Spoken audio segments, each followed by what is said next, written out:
píldora de formación hablaremos de qué pasos podemos seguir cuando surge un conflicto. Es normal que surjan conflictos. No podemos evitar al 100% que surjan conflictos, pero el número y la intensidad de los conflictos serán menores si hemos puesto en práctica medidas de prevención. Cuando sabemos que ha surgido un conflicto, bien porque tenemos una implicación directa en el conflicto o porque varias personas tienen un conflicto y me veo en la obligación de intervenir, lo primero que haremos es intentar aclarar qué es lo que sucede. Para ello, os animamos a hacer un buen análisis del conflicto antes de comenzar a intervenir. El análisis será más o menos exhaustivo en función del tiempo de que dispongamos, pero hemos de ser conscientes de que si el análisis es muy superficial, la intervención puede fallar.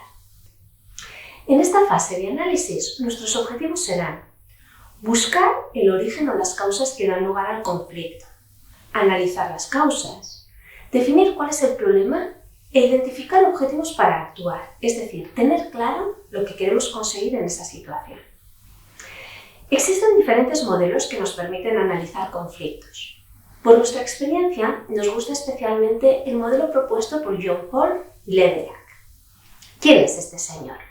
Lederach es un profesor universitario estadounidense especialista en consolidación de la paz internacional que trabaja en 2 universidades en Estados Unidos. Ha escrito ampliamente sobre resolución de conflictos y es doctor en sociología por la Universidad de Colorado. En 1994 fundó y fue el primer director del Centro por la Justicia y la Construcción de Paz de la Universidad de Mennonite.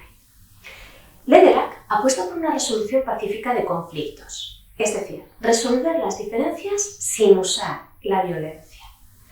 Ha creado una herramienta de mapeo y análisis conocida como las 3 P's.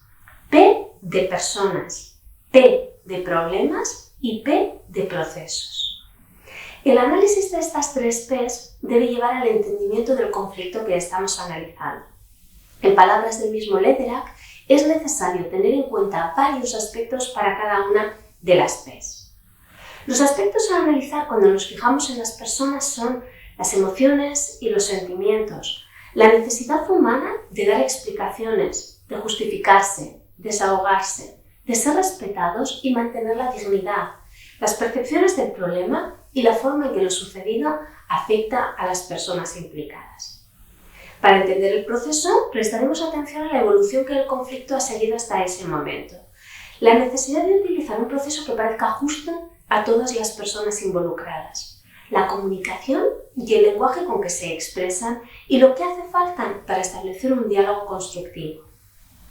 De cara al problema, pondremos el foco en los intereses y las necesidades de cada persona, las diferencias y valores esenciales que los separan y las diferencias de cada persona en cuanto a cuál creen que es el procedimiento a seguir. Creemos firmemente que un buen análisis nos llevará a una mejor intervención, así es que aprendamos a hacer un análisis completo del conflicto.